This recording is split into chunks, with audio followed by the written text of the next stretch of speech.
اعوذ باللہ من الشیطان الرجیم بسم اللہ الرحمن الرحیم۔ انسان کی پہچان علم سے نہیں بلکہ ادب سے ہوتی ہے، کیونکہ علم تو ابلیس کے پاس بھی تھا مگر ادب سے محروم تھا۔ خوش نصیب وہ نہیں جس کا نصیب اچھا ہو، بلکہ وہ ہے جو اپنے نصیب پر خوش ہو۔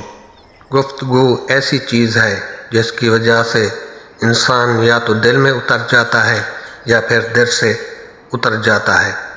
ایسی خوشی سے بچو جو دوسروں کو دکھ دے کر حاصل ہو۔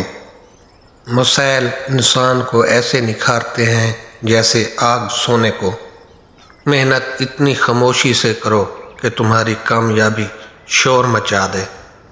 اختلاف کے باوجود کسی سے اچھے اخلاص سے پیش آنا کمزوری نہیں بلکہ بہترین تربیت اور خاندانی ہونے کی دلیل ہے۔ انسان وہ ہے جس کی ذات سے دوسروں کو فائدہ پہنچے، ورنہ پتھر ہے۔ جو شخص کوشش اور عمل میں کوتاہی کرتا ہے، پیچھے رہنا اس کا مقدر ہے۔ مصیبت میں حوصلہ نہیں ہارنا چاہیے، ہمت سے اور اس کا مقابلہ کرنا چاہیے، کیونکہ ہمت طاقت سے زیادہ کام کرتی ہے۔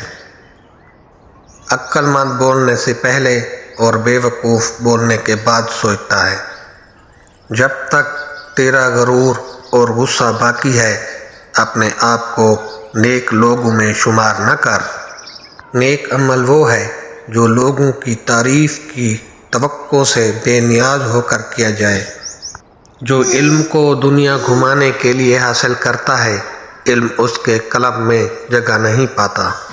موت سے بڑھ کر کوئی سچی چیز نہیں اور امید سے بڑھ کر کوئی چیز جھوٹی نہیں۔ اپنی بہتری کا خیال نہ کرو بلکہ اللہ تعالیٰ کی خوشنودی کو افضل سمجھو۔ اچھا درخت اچھا پھل لاتا ہے اور برا درخت برا۔ اچھا درخت برا پھل نہیں لا سکتا، اور جو درخت اچھا پھل نہیں لاتا وہ کاٹا اور آگ میں ڈال دیا جاتا ہے۔ خبردار، اپنے راستے کے کام لوگوں کو دکھانے کے لیے نہ کرو، ورنہ اللہ تعالیٰ کے حضور تمہارے لیے کچھ اجر نہیں ہوگا۔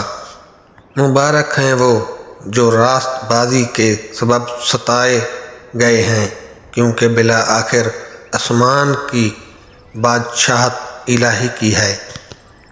بڑوں کو چھوٹا بن کر رہنا چاہیے، کیونکہ جو اپنے آپ کو بڑا مانتا ہے وہ چھوٹا بنایا جاتا ہے، اور جو چھوٹا بنتا ہے وہ بڑا رتبہ حاصل کرتا ہے۔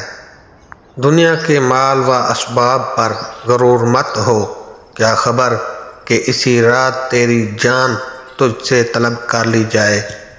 وقت کی ایک عادت بہت اچھی ہے، جیسا بھی ہو گزر جاتا ہے۔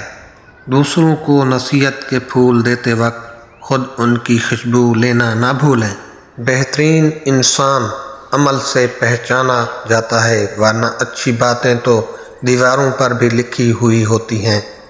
اگر ویڈیو اچھی لگی ہو تو لائک اور سبسکرائب کر دیں۔ دعاؤں میں یاد رکھیے گا۔ اللہ حافظ۔